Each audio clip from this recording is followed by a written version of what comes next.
하나님 아버지, 주의 은혜를 감사합니다. 이곳에 하나님의 뜻이 계셔서 고백 성복교회를 세우셨사오니 이 교회 위에 하나님의 크신 은혜가 함께 하셔서 이곳에 들어오는 모든 자마다 높은 산은 낮추어지고 깊은 골짜기는 메꾸어 주시는 역사가 있어서 들어오는 성도들마다 시온의 대로가 열려지게 하여 주옵소서. 말씀을 따라 갈 때마다 병든 자가 고침받게 하옵시고 안 되던 자가 되게 하여 주시옵시고 행하던 많은 일들이 무너졌으나 다시 새롭게 하시는 하나님의 기적을 체험하며 사는 모든 고백 성복교회 성도들 되어지도록 저들의 삶 구석구석에 역사하여 주옵소서. 이 시간도 하나님의 말씀을 사모하여 주의 전에 이르러 싸우니 주님의 말씀의 은혜가 심령마다 넘쳐 흐르도록 인도하여 주옵소서. 예수님의 이름으로 기도하옵나이다. 아멘. 여러분들 제가 좀 전에 기도하신 집사님이 계시는데 너무 고마웠어요. 왜냐하면 저를 선교사라고 인정해 주셔서 얼마나 고마운지 모르겠습니다. 저는 하나님 앞에 부름을 받을 적에 나도 선교사가 되고 싶습니다 하는 기도를 한 적이 있었는데 그때 하나님께서 제 마음에 너는 보내는 선교사가 되라 그렇게 말씀하셔서 지금까지 한국에서 목회를 하고 해외는 돌아만 다니고 있습니다. 근데 오늘 저와 여러분들이 읽으신 말씀 중에 한 가지 재밌는 게 있어요. 그게 바로 마가복음 13장 다시 한번 제가 볼게요. 보시면은 여기에 이런 말씀이 있습니다. 31절에 천지는 없어지겠으나 내 말은 없어지지 아니하리라 하시는 그 말씀이 있는데 이 말씀이 마태복음 24장 35절에도 같은 말씀이 나와요. 천지는 없어지겠으나 내 말은 없어지지 아니하리라. 누가 말씀하셨느냐? 예수님께서 말씀하셨어요. 그런데 이 말을 한국 사람들이 많이 쓰는 말 중에 하나가 있습니다. 그 말로 한번 따라해 보실래요? 대가리가 깨져도. 이게 그 말이에요. 한국말로 그냥 쉽게 얘기하면 대가리가 깨져도 이 말은 절대 없어지지 않는 특별한 말이니까 너희들은 너희들의 평생에 이 말씀을 기억하라. 그렇게 우리에게 하시는 것을 보게 되었습니다. 그래서 저와 여러분들이 이 시간에 하나님의 말씀을 잘 깨닫고서 마지막 시절을 살아가는 이 시대에 하나님이 기뻐하시는 그런 성도들이 되어졌으면 정말 좋겠습니다. 자, 여러분들 보세요. 지금을 가리켜서 많은 주의 종들이 말하기를 마지막 시대입니다. 마지막 시대입니다. 그런 얘기를 참 많이 들어요.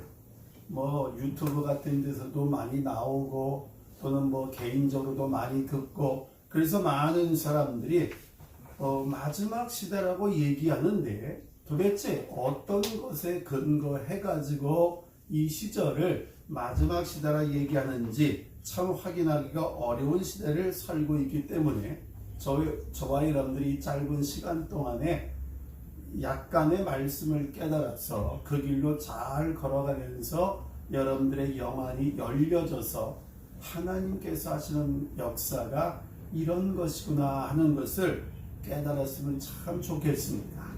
제가 우리 성도들에게 설교를 하면서 예레미야 49장인데요. 한번 좀 찾아보세요.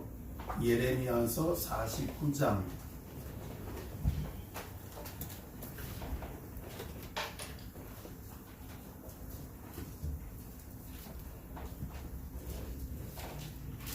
아, 34절로 39절까지의 말씀입니다. 제가 한번 좀 읽어드릴게요. 유다왕 시드기야의 즉위한 지 오래지 아니하여서 엘람에 대한 여호와의 말씀이 선지자 예레미야에게 임하니라 가라사대 나 만군의 여호와가 이같이 말하노라 보라 내가 엘람의 힘에 으뜸되는 활을 꺾을 것이요 하늘의 사방에서부터 사방 바람을 엘람에 이르게 하여 그들을 사방으로 흩트리니 엘람에서 쫓겨난 자에 이르지 아니하는 나라가 없으리라. 나 여호와가 말하노라. 내가 엘람으로 그 원수의 앞 그 생명을 찾는 자의 앞에서 놀라게 할 것이며 내가 재앙 곧 나의 진노를 그 위에 내릴 것이며 내가 또 그 뒤로 칼을 보내어 그를 진멸하기까지 할 것이라.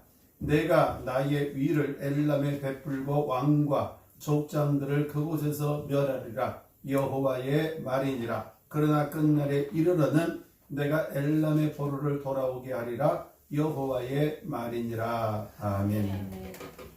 제가 이 말씀을 설교를 하면서 우리 교우들에게 이랬습니다.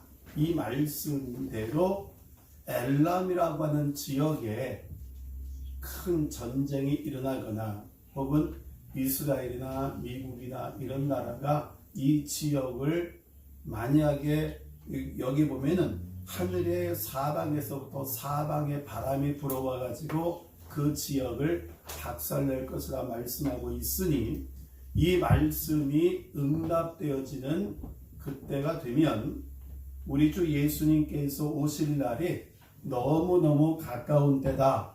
그런 말씀을 한 적이 있어요. 그런데 그 말씀을 전하고서 한 달이 지나지 않아 가지고 미국의 이 두 폭격기와 그 다음에 그 이스라엘의 F-16, F-15라고 하는 전폭기가 날아가 가지고 엘람 지역을 완전 박살냈습니다. 거기가 우리가 보통 얘기할 때는 나탄즈라고 하는 지역이에요. 그 나탄즈라고 하는 그 지역에 이란의 핵 미사일 기지라든지 핵을 만들 수 있는 그런 그 기지들이 그곳에 있는 곳이에요. 그러니까 우라늄을 농축해 가지고 핵무기를 만드는 공장들이 그곳에 있었는데 그것이 완전히 박살이 나버렸죠. 그러니까 저도 사실은 놀랬고 우리 교우들도 놀란 거예요. 아니 이건 한 달 전에 제가 한 설교인데 그 설교대로 엘람이라고 하는 그 지역이 박살나는 것을 보면서 참 우리가 정말 그 뭐라고 그럴까요? 제대로 믿음의 길을 걷지 않는다면 나더러 주여 주여 하는 자마다 다 천국에 갈 것이 아니요 아버지의 뜻대로 하는 자라야 하는 그 말씀이 그 다 이루어질 그런 시절을 우리가 살고 있구나 하는 것을 다시 한번 우리들도 깊이 깨달았던 적이 있습니다. 그것을 보면서 저와 여러분들이 이 시절에 눈이 잘 열려지지 않는다면 다른 분별의 역사가 없다면 선한 싸움을 끝까지 잘 싸운다는 것이 쉽지 않겠다 그런 생각을 하게 됩니다. 그래서 여러분들도 이 시간에 나누는 말씀을 통해서 조금은 더 분별할 수 있는 눈들이 그런 영안들이 띄어주시기를 간절히 바랍니다. 그래서 다시 본문으로 오셔서 여기 말씀에 보면은 예수께서 성전에서 나가실 때의 제자 중 하나가 가로되 선생님이여 보소서 이 돌들이 어떠하며 이 건물들이 어떠하니까 예수께서 이르시되 내가 이 큰 건물을 보느냐 돌 하나도 돌 위에 남지 아니하고 다 무너지리라 그렇게 말씀을 하셨습니다. 그리고 이제 예수님께서 부활 승천하시고서 40년이 지나지 않아서 예루살렘 성전이 로마의 티투스 장군에 의해 가지고 돌 위에 돌 하나도 남지 아니하고 다 무너집니다. 그때 죽은 사람들이 한 110만 명쯤 돼요. 그 중에 절반은 굶어 죽었고요. 절반은 로마인에 의해 가지고 학살당했습니다. 그런데 적군이 그렇게 예루살렘을 감싸는 것을 보거든 하나님 주님께서 그러셨잖아요. 내 백성아 너희들은 빨리 거기서 도망치거라. 도망치거라.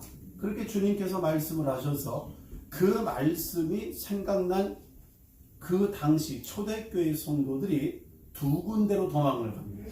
하나는 펠라라고 하는 지역으로 도망을 가요. 여기다 좀 그림을 그리면서 설명을 할까요? 펠라라고 하는 지역으로 도망을 가고 또 하나는 어디로 가는 거 아니? 저 멀리 스페인 땅, 그 밑에 있는 모로코, 이 지역을 옛날에는 마그립이라고 했습니다. 그 마그립 지역으로 도망을 가는데 제가 이 펠라 지역에 가서 보고 그 예루살렘이라고 하는 그 성전이 불타는 것을 보면서 이스라엘 백성들이 또 성도들이 얼마나 주님의 말씀을 생각하면서 울었을까, 그거를 생각해 봤습니다. 자, 제가 잠깐 그림을 한번 그려볼 때 잘 그리지는 못하지만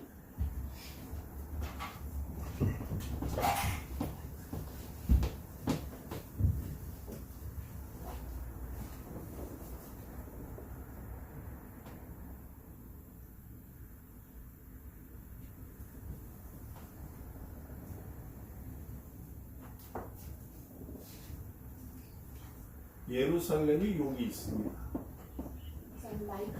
예루살렘이 여기에 있어요. 그리고 여기가 여리고라고 하는 곳이고 헬라는 여기에 있습니다.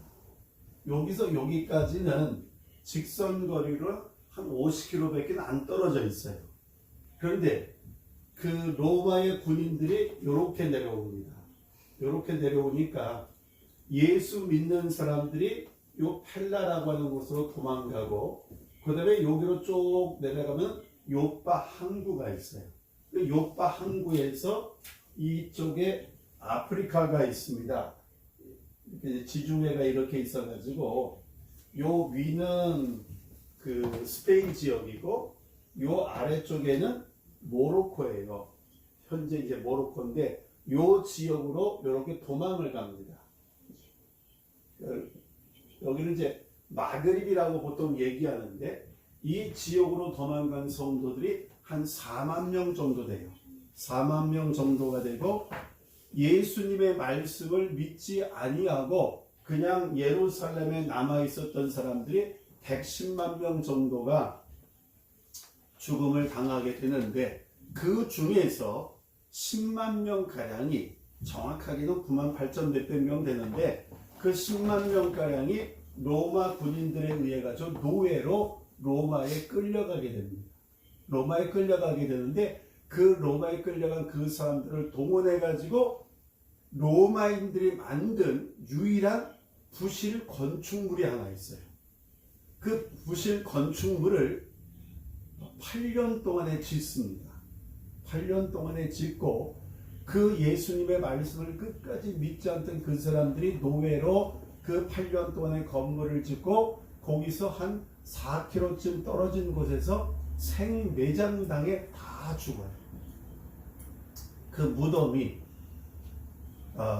유대인들은 가봅니다. 유대인들은 가보는데 대부분 관광객들은 아무 관심이 없잖아요. 그러면 그 유대인들이 지은 8년 동안에 지은 부실 건축물은 뭘까요?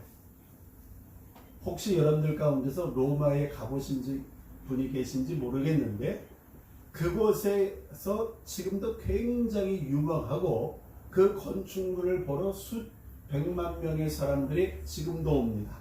그게 뭔고 하니? 콜로세움. 콜로세움이라고 하는 그 건물을 8년 만에 지었기 때문에 로마에서 유일한 부실 건축물이에요. 로마의 건축물은 보통 50년, 100년, 150년 이렇게 짓는데 이건 8년 만에 지었는데도 지금도 수많은 사람들이 가서 보면 여기서 1년에 몇 차례씩 오페라 같은 것도 하고 그런 거를 볼 수가 있습니다. 그러니까 주님의 말씀을 믿었다면 펠라로 도망을 갔거나, 왜냐하면 펠라 지역에는 로마 군사들이 안 가요. 그래서 이 사람들은 살아남습니다. 그리고 이제 배를 타고 멀리 마그립으로 도망갔던 사람들도 죄다 살아남습니다. 그 인구가 한 4만 명 정도라고 그렇게 알려져 있고, 지금도 이 모로코라든지 또는 그 밑에 모리타니아 이런 곳에 가면은 유대인들이 모여서 예배드리던 시나고그가 현재도 남아있는 것을 볼 수가 있습니다. 그리고 고베에도 시나고그가 있죠. 유대인들의 예배당인 시나고그가 요 고베 지역, 여기서 가까워요. 요 가까운 곳에도 그런 것이 있는 흔적을 여러분들이 보실 수가 있을 겁니다. 자, 그런데 여러분 보세요. 이게 이제 요세푸스의 역사서에도 잘 나오는 것을 보게 되어지는데, 이렇게 유대인들이 온 세계로 이제 흩어졌어요. 흩어져서 얼마 동안 사라집니까? 거의 2000년 세월 동안 사라져요. 자기 땅이 없는 거예요. 하지만 예수님 당시에 이스라엘이 존재했습니까? 안 했습니까? 안 했어요. 그때도 로마의 식민지였어요. 그러니까 이스라엘은 그 남유다 왕국, 예루살렘을 가지고 있었던 남유다 왕국이 무너진 것이 주전 586년입니다. 그때부터 잠깐 동안 마카비라고 하는 사람이 잠깐 동안 유대를 회복한 적이 있었지만은 바벨론에 의해 가지고 먼저 무너지고, 그 다음엔 또 누구에 의해서 무너집니까? 헬라라고 하는 그 알렉산더 대왕이죠. 알렉산더 대왕에 의해 가지고 또 무너지고, 그 다음에 알렉산더 대왕에 무너진 다음에 안티오코스 에피파네스라고 하는 사람이 또 더 괴롭힘을 했고, 그 다음에 어디에 무너지느냐? 로마에 무너져요. 그러니까 586년에 무너져 가지고 그들이 잠깐 동안 와서 예루살렘의 제2성전을 건축하기는 했지만은 그 나라가 회복된 것은 전혀 아니에요. 그러니까 예수님 당시에도 예수님도 로마인에 의해 가지고 십자가에 못 박히게 됐지요.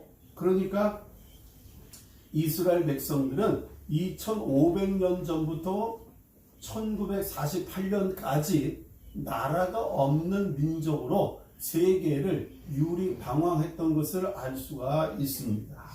그러니까 주님의 말씀대로 온 세계에 흩어졌는데, 로마서 11장 5절 말씀에 가보면 그 흩어진 유대인들 속에 남은 자가 있을 것이라 그렇게 말씀합니다. 남은 자가 있을 것이다.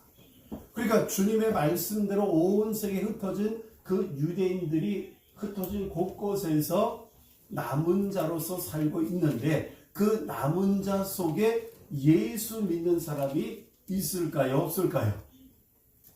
없었어요. 없었어요. 그냥 그들이 하나님을 믿습니다. 하나님을 믿습니다. 우리가 이제라도 하나님의 말씀을 지키며 살겠습니다 해가지고 온 세계 곳곳에 시나고그라고 하는 그런 회당을 지어가지고 지금도 그들이 예배를 드리지만, 이 사람들 가운데 얼마 전부터 이제 예수 믿는 유대인들이 나오기 시작을 해가지고 그 사람들이 조금 있을 뿐이지, 지금도 유대인들은 예수 그리스도를 믿지는 않습니다. 다만 메시아가 오실 때가 가까이 왔다, 그 얘기하는 것을 볼 수가 있습니다. 자, 계속해서 이 말씀을 보게 되어지면 그 하나님께서 유대인들 가운데 남은 자를 두셨고, 그리고 그들로 하여금 세계 곳곳에서 번져나가게 하시는데, 그러면서 복음이 이제 세계적으로 증거가 되잖아요. 이 예루살렘에서 시작해가지고 유다와 사마리아와 땅끝까지 복음이 계속해서 증거되어져 나가는데, 이 로마서 11장 25절로 26절에 가보면 이방인의 충만한 수, 즉 이방인들 가운데 예수 믿는 사람들이 하나님께서 정하신 수가 있다는 거예요. 그 정하신 수가 다 차게 되어지면 내 백성 유대인들도 주님 앞으로 돌아오게 될 것이다, 그렇게 우리에게 말씀하고 있는 것을 보게 됩니다.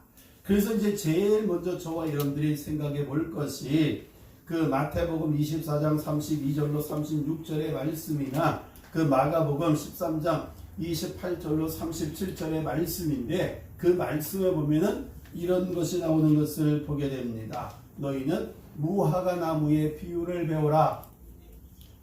무화과 나무는 이스라엘을 상징하는 개입니다. 그래서 무화과 나무가 다시 살아나서 꽃을 피우고 열매 맺는 것을 보거든 주님의 날이 가까이 온 줄을 알라. 그렇게 우리에게 말씀하시는 것을 보게 되어집니다. 그러면 우리가 살펴볼 것은 예수님께서 오신다고 하시는데 오시기 전에 제일 먼저 나타난 현상 중에 하나가 이스라엘 나라가 회복되는 거예요. 그럼 한번 여러분 생각해 보세요. 한 나라가 2500년 전에 없어졌는데 2500년이 지난 다음에 다시 나라를 세운 나라가 어디에 있습니까? 어디에 있습니까? 여러분 성경에 보면 바벨론 시절에 메대와 바사라는 나라가 있습니다. 메대, 바사. 바사는 우리가 잘 아는 대로 이란을 얘기하지요. 페르시아 제국을 얘기하는 것입니다. 그러면 메대는 도대체 뭘까요? 메대라고 하는 나라가 있었습니다. 바벨론하고 같이 큰 나라였고 그런데도 불구하고 지금 그 메대의 후손들이 지금 시리아, 이라크, 이란, 그 위쪽에 있는 그 아제르바이잔, 아르메니아 이런 곳에 흩어져 있는 메대인들이 약 4천만 명이 넘습니다. 그런데도 나라를 못 세우고 있어요. 하지만 이스라엘 나라는 인구가 400만도 안 됐을 적에 그들이 팔레스타인으로 돌아와 가지고 나라를 세운 것을 보게 되는데 하나님의 희한한 역사가 하나 있습니다. 하나님께서 영국과 오스만 투르크가 이 지역을 점령하고 있을 때예요. 그런데 하나님께서 영국의 외무장관이었던 벨푸어를 통해 가지고 먼저 선언하게 해요. 어떤 선언을 하게 되느냐? 모든 유대인들아 너희들에게 팔레스타인 땅을 돌려줄 터이니 너희가 그곳에 가서 나라를 세워도 좋다. 그렇게 얘기를 합니다.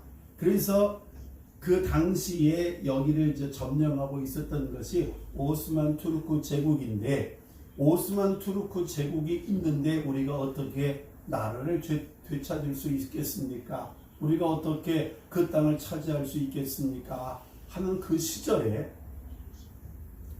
영국의 장군인 알렌비라고 하는 사람이 있습니다. 알렌비라고 하는 사람이 있는데요. 이 사람이 지금의 요르단 쪽에서 예루살렘으로 진군에 들어옵니다. 진군에 들어오는데 희한한 것은 하나님께서 뭐라고 말씀하셨는가 하니 너희가 그곳에서 두 번 다시 전쟁을 치르지 아니하고 그 땅에 들어가게 될 것이라 하고 에스겔서에 예언되어져 있습니다. 희한한 게 한 가지 있어요. 알렌비 장군이 군대를 이끌고 예루살렘을 향하여 올라갔는데 예루살렘에 있었던 오스만 투르크 제국, 지금의 터키죠. 그 오스만 투르크 제국의 군대가 전쟁을 전혀 하지 않냐고 그대로 다 물러가 버렸어요. 그러니까 무주 공산이에요. 거기에 누가 다스리는 사람이 없이 무주 공산이 되어버렸는데 알렌비가 그곳에 들어가가지고 뭐라고 얘기하는 거니? 우리는 이곳을 통치하지 아니할 것입니다. 해가지고 그 시간이 쭉 흘러가다가 제2차 세계대전에 의해 가지고 유대인 600몇 명 이상이 히틀러에 의해서 학살이 되니까 당시 유엔에서 뭐라고 얘기했느냐? 유대인들에게 나라를 세워주지 아니하면 그 유대인들은 다 말살당하겠다. 그래가지고 유대인들에게 이제 그 땅으로 이주할 수 있는 권한을 줘가지고 그 선포한 것이 5월 14일이에요. 1948년 5월 14일인데 그날 이스라엘 백성들이 그곳에 들어가가지고 나라를 세웁니다. 그래서 그 나라에 세워진 날이 1948년 5월 14일이고 그것을 보고서 유엔에서 이스라엘은 이곳에 세워진 것이 맞다 한 것이 5월 15일 날 그 일이 이루어집니다. 자, 그리고서 아직 그 사람들이 예루살렘을 차지한 건 아니에요. 예루살렘을 차지한 것이 아니고 어쨌든 유대라고 하는 그 나라를 세운 것이 1948년 5월 15일 날 세우게 되는데 전쟁을 여러 번 하지요. 전쟁을 여러 번 하다가 여러분들이 잘 아시는 6.1 전쟁이라고 하는 것이 벌어지게 되어지는데 그 6.1 전쟁을 통해 가지고 유대인들이요 뭘 차지하느냐? 예루살렘을 차지하게 됩니다. 예루살렘. 그때 모세 다얀이라는 장군이 그 군대를 이끌고 이곳에 차지하게 되는데요. 한 번쯤 잘 생각해보세요. 이게 1967년에 벌어집니다. 1967년이에요. 그리고 이제 유대인들이 점점점 외국에서 많이 들어오기를 시작하다가 그 사람들이 수도를 세우는데 어디에다가 세우느냐? 텔 아비브라고 하는 곳에 나라를 수도를 세워요. 이스라엘의 수도는 텔 아비브다. 그래서 그곳에 이제 나라를 세운 수도를 세웠어요. 우리가 성경에서 보면은 이곳에는 뭐 여러 항구도 있었고 또 베드로도 이곳에 가서 전도했고 뭐 그랬던 곳인데 어쨌든 이곳에 텔아비브라는 그 도성을 세우는데 텔아비브는 두 가지 뜻이 있습니다. 텔 아비브라는 뜻도 있고요. 텔 아비브라는 뜻이 있고 또 하나는 봄의 아름다운 꽃의 도시다 하는 뜻도 가지고 있습니다. 근데 텔 아비브라는 말은 왜 사용했느냐? 이스라엘 백성들이 하나님의 말씀을 어기다가 586년에 망했던 제3차의 바벨론 침공을 받아가지고 돌 위에 돌 하나도 남지 아니하고 그들이 포로로 끌려갔는데 그때 그들이 머물렀던 동네 이름이요 델 아비비였습니다. 이거는 강 속에 있는 섬과 같은 곳이에요. 홍수만 나면 유대인들이 끌려간 그곳이 홍수로 넘치게 되어지면 수많은 유대인들이 거기서 죽습니다. 그래서 이 사람들이 나라를 회복한 다음에 다시는 우리가 그런 치욕을 잊지 말자 해가지고 텔 아비브라고 하는 도시를 세운 거예요. 우리가 두 번 다시 그런 것을 잊지 말자. 그래서 이제 텔 아비브라고 하는 그런 도시가 생기게 되어졌고요. 그리고 이제 67년에 예루살렘을 차지했어요. 근데 수도가 안 된 거예요. 예루살렘이 유대의 영원한 수도인데 수도라고 할 수가 없었어요. 그러다가 2017년에 미국의 트럼프 대통령이 지금의 트럼프 대통령이 그때도 대통령이었습니다. 그 트럼프 대통령이 2017년에 8월에 미국 대사관을 텔 아비브에서 예루살렘으로 옮기면서 이곳은 이스라엘의 영원한 수도입니다 했더니 그때에도 또 네타냐후가 총리였어요. 저 사람 총리를 얼마나 오래 하는지 모르겠는데 그 네타냐후가 뭐라고 또 맞장을 쳤느냐? 그렇습니다. 예루살렘은 이스라엘의 영원한 수도입니다 해가지고 그 해에 선포를 합니다. 근데 이제 중요한 게 있습니다. 벨푸어 선언이 1917년에 있었습니다. 그리고 이스라엘 백성들이 예루살렘을 차지한 게 1967년입니다. 그럼 몇 년 걸렸습니까? 50년이죠? 그 다음에 1967년부터 시작해가지고 2017년이면 또 몇 년 걸렸습니까? 50년이죠. 50년은 무슨 뜻을 가지고 있습니까? 레위기 23장 말씀에 가보면 희년이에요. 희년은 모든 얽매이던 것에서 자유함을 얻는 해다. 그렇게 하나님이 정하신 것이 희년입니다. 그래 이 희년에는 여러 가지 재미있는 것이 있는데요. 이스라엘은요, 땅은 다 하나님 거예요. 땅은 다 하나님 거기 때문에 빌딩을 줘도 50년 지나면 나라에 돌려줘야 돼요. 내가 좋은 집을 가지고 살아도 50년 지나면 그 집을 나라에 돌려줘야 돼요. 그게 이스라엘의 법이에요. 그래서 건물값을 그렇게 매깁니다. 19석 몇 년 됐느냐. 내가 앞으로 한 40년을 갖고 있을 거야. 그럼 가격이 비싸요. 내가 이걸 앞으로 2년밖에 못 갖고 있어. 그럼 그 가격이 싸요. 그리고 이제 50년이 되면은 그때 가서 다시 그걸 임차해서 사용하는 것을 보는 독특한 것을 가지고 있는데 그 독특한 것을 배워가지고 지금 쓰고 있는 나라가 하나 있습니다. 그게 중국이에요. 중국은 땅이 자기 게 아니에요. 나라 거지. 그런데 거기에 해당 안 되는 사람들이 땅을 팔아가지고 부자가 되는 게 있는데 그게 누구냐? 그 무슨 혁명입니까? 중국의 제 이름을 자꾸 잊어버리는데 중국의 홍위병 출신들한테 그 사람들한테 너희들 도시로 올라오지 말고 거기서 살아가면서 땅을 잘라줬어요. 그 땅을 잘라줬는데 그 땅은 자기 땅이라서 지금 팔 수가 있습니다. 그리고 그 땅을 팔아가지고 온 세계를 돌아다니면서 굉장히 시끄러운 중국 아줌마들이 있는데 그들을 가리켜서 땅팡이라고 얘기하는 것을 볼 수가 있습니다. 자, 그건 이제 뒷 얘기고요. 근데 여러분 더 중요한 게 이제 하나 있습니다. 바로 에스겔서로 한번 가보세요. 에스겔서 47장입니다.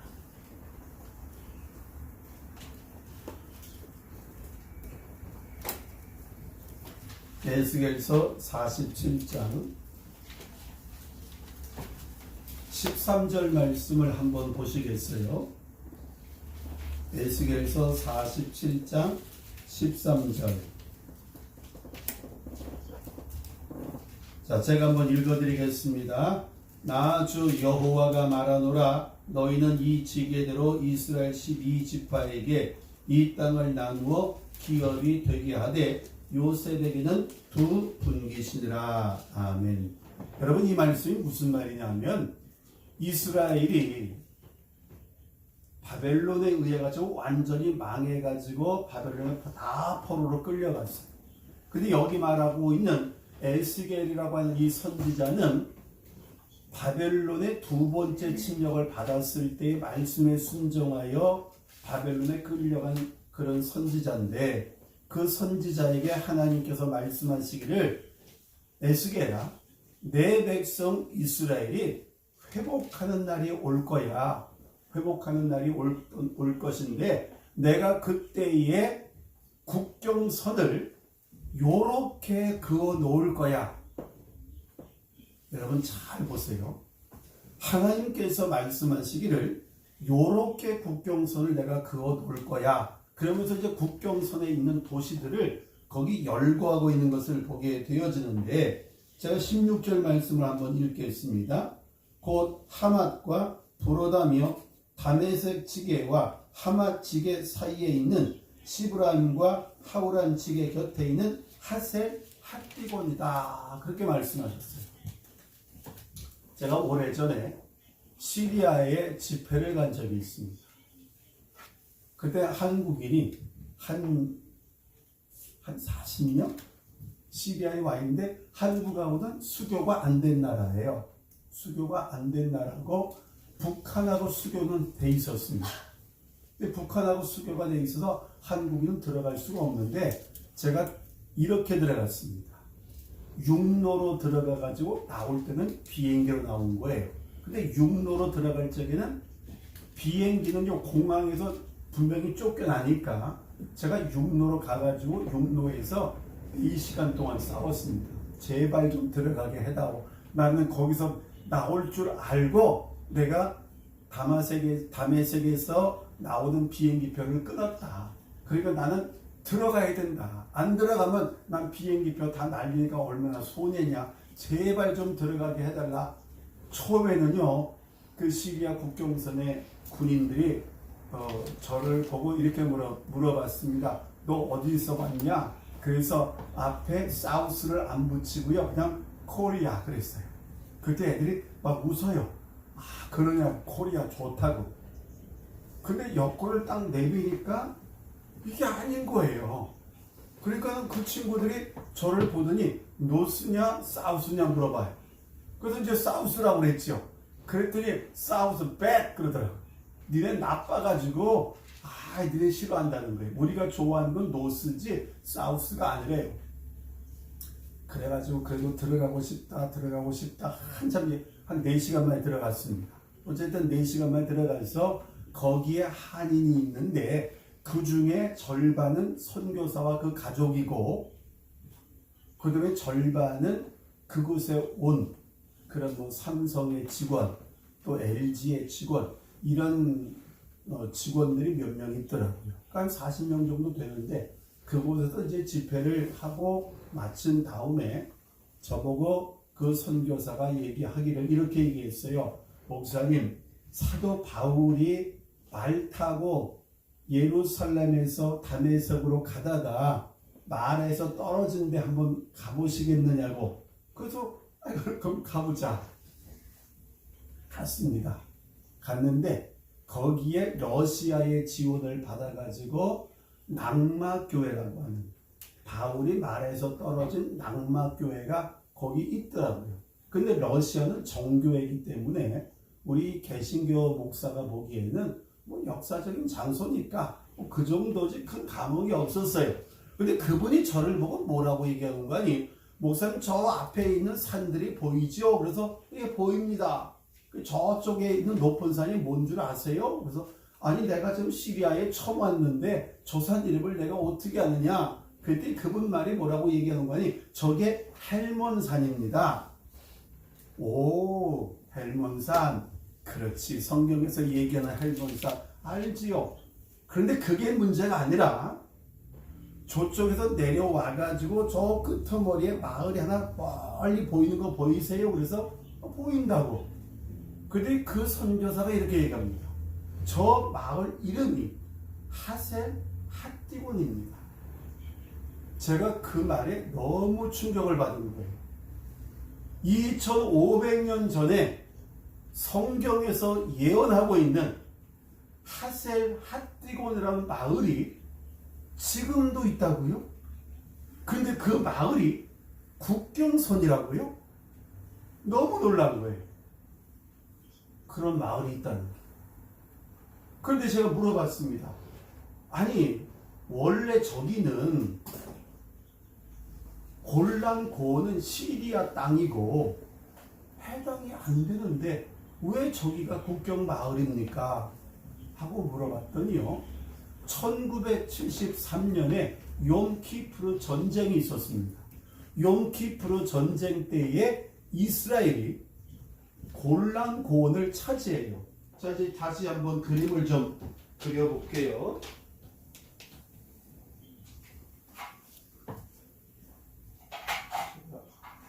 또 빨간 걸로 한번 해보겠습니다. 이게 이제 갈릴리 호수예요. 갈릴리 호수인데 이렇게 이제 올라오면 여기가 상부 갈릴리고 이렇게 하면 여기가 헬몬산입니다. 그러면은 이스라엘의 국경선이 이렇게 되어져 있는 것 같잖아요. 여기는 이제 요르단이고 이쪽은 시리아인데 다메섹은 이만큼 있습니다. 근데 중요한 게요. 골란 고원을 이렇게 차지하게 됩니다. 이렇게 차지해요. 왜 하셀 핫디곤이 어디 있냐면은 여기에 있습니다. 그리고 여기가 낙마교회예요. 그러면은 이게 이스라엘 백성들이 1973년까지는 이게 안 그어진 거예요. 이렇게 국경선이. 그때는 국경선이 요거였습니다. 요렇게. 요렇게 해가지고 요렇게 내려와요.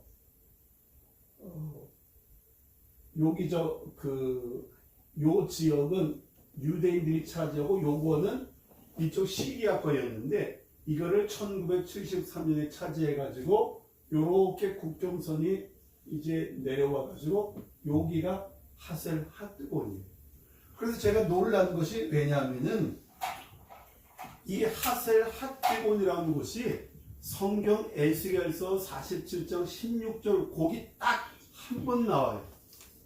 한 번 딱 나오는데 이 말씀대로 이게 국경마을이야? 제가 너무 놀라가지고 그러면 에스겔서 47장 13절로 나오는 이 말씀에 이 지역을 내가 한번 다 가봐야 되겠다. 그래가지고 이 지역을 전부 다 돌아다녀 봤어요.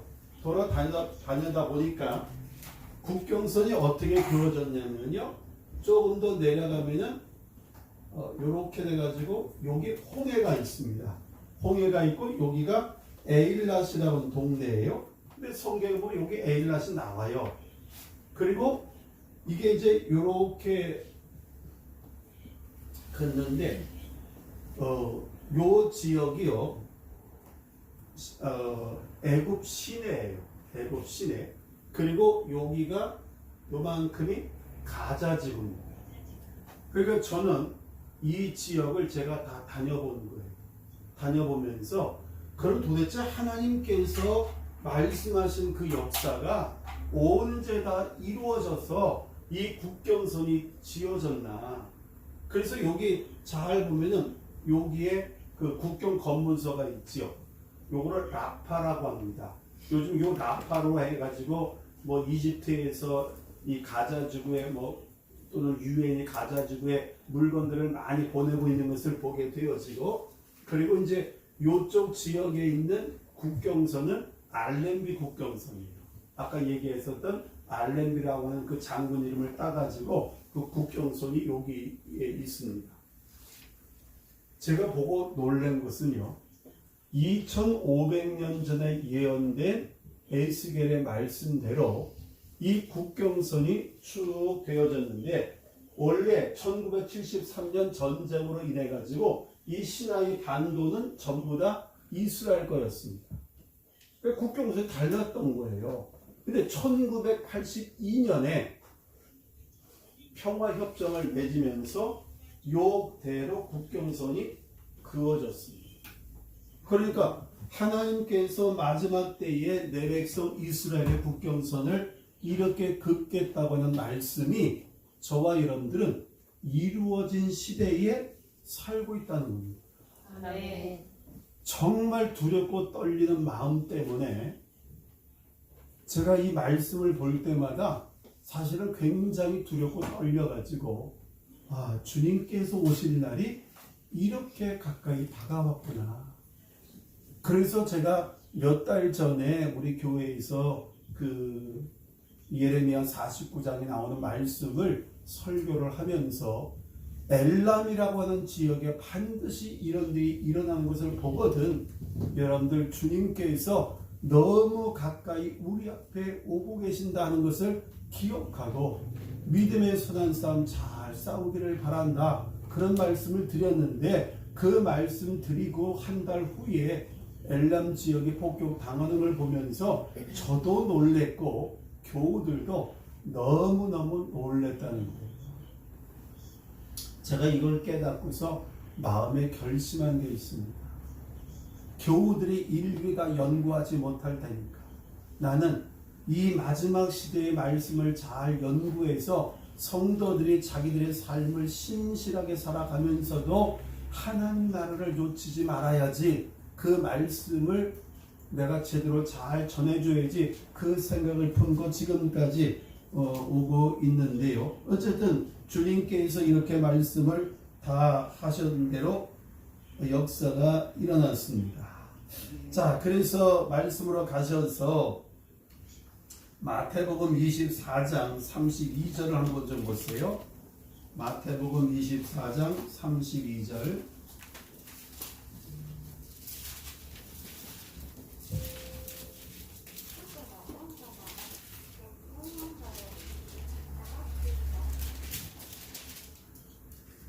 요 33절까지 같이 한번 보겠습니다.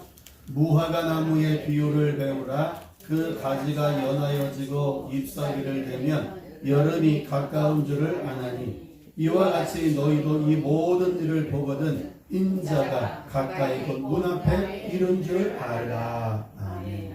그러니까 주님께서 이제 어떻게 가까이 오셨다는 것을 우리가 이제 알았습니다.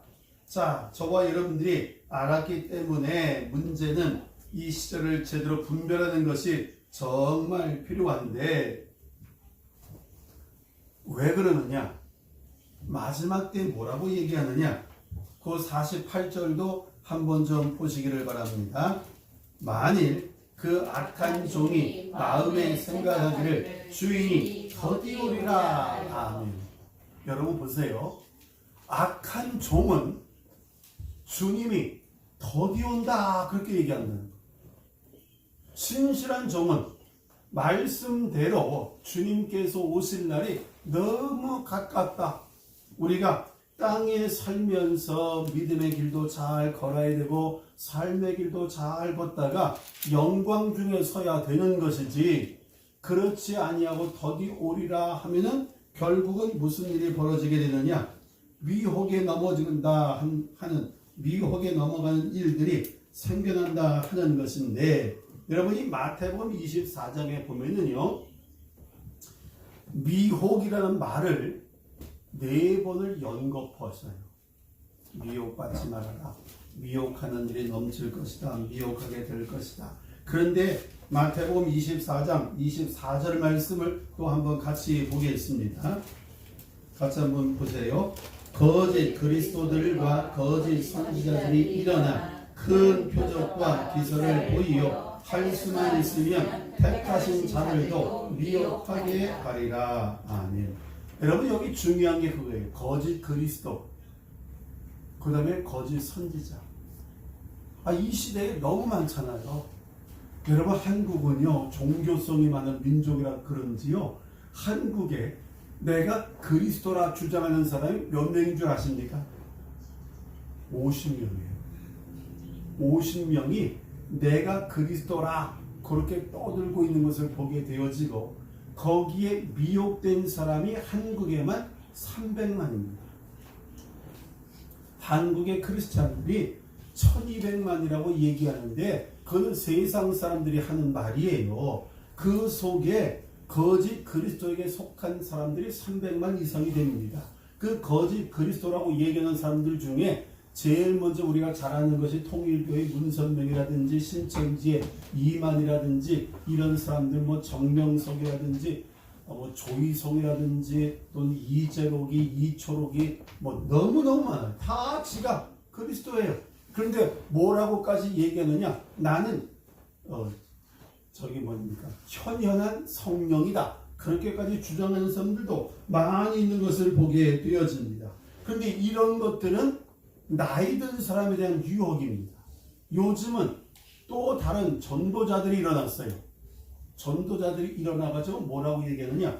이 복음은 옛 복음이고 지금은 신복음이 필요하다. 그래가지고 하나님께서 나를 부르셨기 때문에 나는 신사도 목사고, 그 다음에 내가 전하는 복음은 신복음이다 해가지고 신복음주의 운동이 많이 일어난 것을 보게 되어집니다.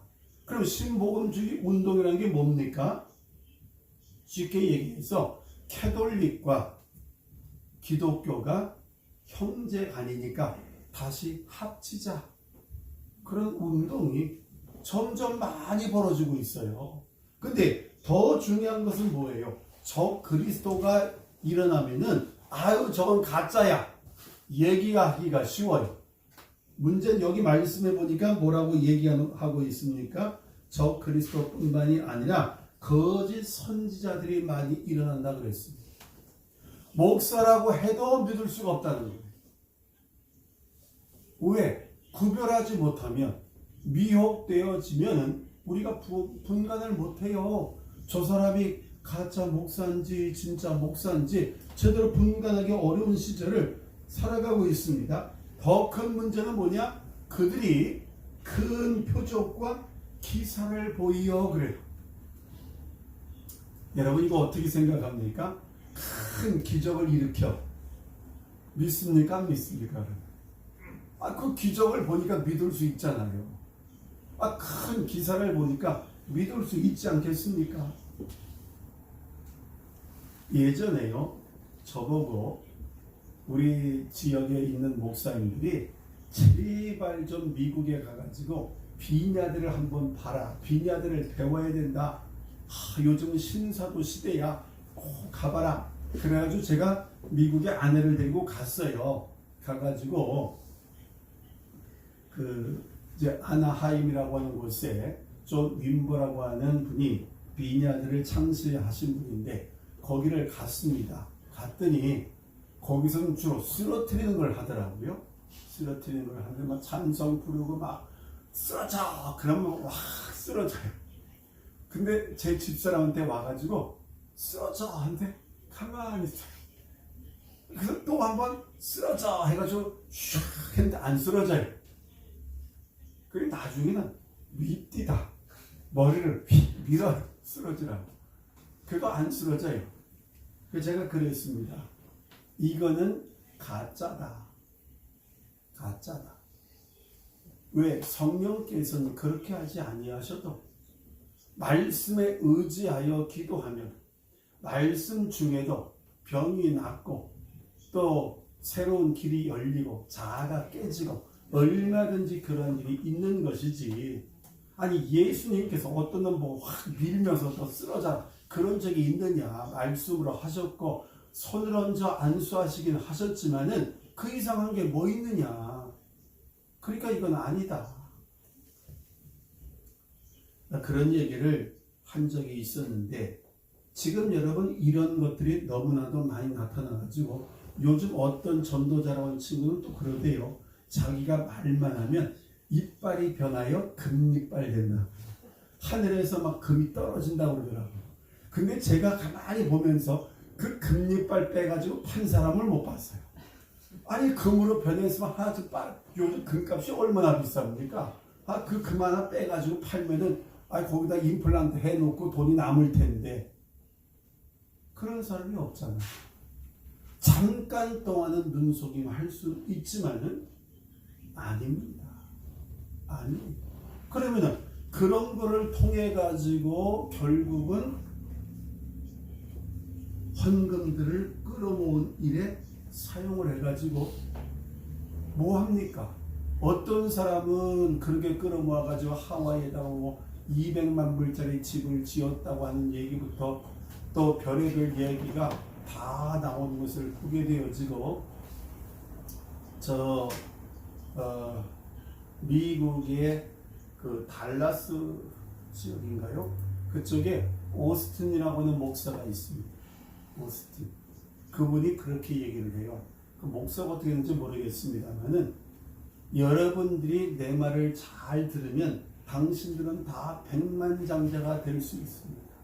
그래 당신들이 하나님 앞에 축복의 헌금을 드리고 나를 위하여 헌금하면 당신들은 다 나처럼 요트를 타고 개인 전용 비행기를 가지고 사람들이 2만 4,5천 명 이상 모입니다. 근데 그 말 듣고 그렇게 큰 부자가 된 사람이 있나요? 없습니다. 그에게 물어봤습니다. 어떤 기자가. 당신 말대로 하면 예수님은 당신에게 무엇입니까? 그랬더니 그 양반이 이렇게 얘기하더군요. 예수님의 구원이 확실한지는 모르겠지만은 내 말을 들으면 반드시 복을 받아서 당신은 다 부자가 될 거다. 그 책도 지금 나와 있습니다. 한국에서 그게 베스트셀러가 되기도 했어요. 정말 잘못된 세상에 우리가 살고 있다 하는 것입니다. 여러분 디모데 후서 4장을 한번 가보세요. 디모데 후서 4장.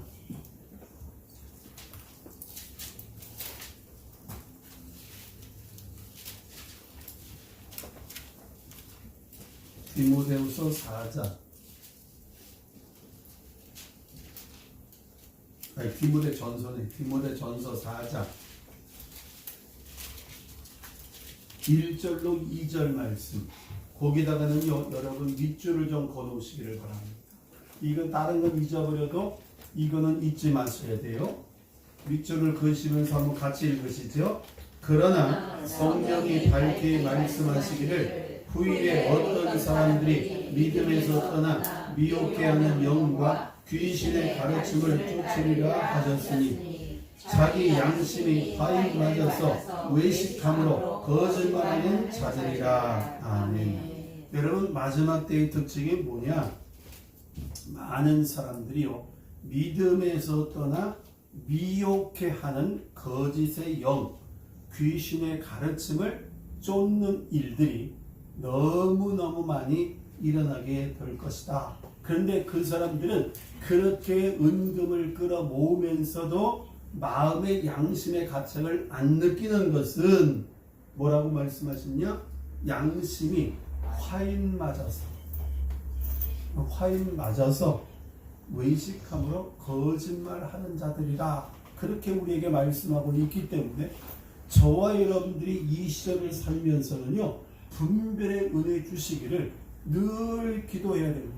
아멘. 그 기도 없으면 내가 예수 믿는 것 같은데 망하는 거예요. 정말 저와 여러분들은 마지막 시절을 지금 살아가고 있다는 사실을 잊지 말아야 한다 하는 것입니다. 그래가지고 이 말씀에 보면은요, 마지막 시대의 특징 중에 또 하나는 디모데후서 3장인데 그 말씀에 보면은 이렇게 나옵니다. 내가 이것을 알라 말세에 고통하는 때가 이르리니 사람들은 자기를 사랑하며 돈을 사랑하며 자경하며 교만하며 회방하며 부모를 거역하며 감사치 아니하며 거룩하지 아니하며 무정하며 원통함을 풀지 아니하며 참소하며 절제하지 못하며 사나우며 선한 것을 좋아 아니하며 배반하여 팔며 조급하며 자고하며 쾌락을 사랑하기를 하나님 사랑하는 것보다 더하며, 그렇게 우리에게 말씀하고 계십니다. 바꿔 말하면 마지막 때는요, 모든 사람들이 두 가지에 빠진다는 거예요. 첫째는 물질에, 또 하나는 쾌락에 빠진다. 한번 여러분 생각해 봅시다. 내 안에 예수님이 안 계시면 가장 소중한 게 뭘까요? 돈이에요. 예수 다음에 돈이에요. 그러니까 예수 빠진 모든 사람들의 마음에는 물질과 쾌락을 추구하는 것, 그거밖에 없어요.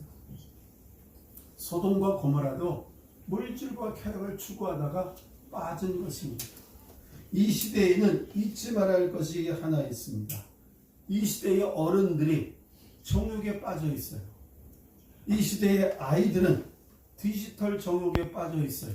그 정욕이라는 것에는 결국은 물질과 쾌락이 숨겨져 있는 거예요. 이 두 가지 쫓는 것에 전력을 다하는 시절이 우리 시대입니다. 어떻게 하면은 남을 꺾어서라도 물질을 취할까? 어떻게 하면 남들이 못 누렸던 쾌락을 누려볼까? 이런 것들이 너무나도 많아가지고 이 시대를 가리켜서 영육간 마약이 춤을 추고 있다, 그렇게 얘기합니다. 마약에 빠지면요, 기가 막힌 세상이 되지 않습니까? 그래서 진짜 말씀은 다음 시간에 하겠습니다. 그래야 12시까지 끝낼 수 있으니까 진짜 말씀은 다음 시간으로 넘겨서 나누도록 하겠습니다. 잠깐 기도하시죠.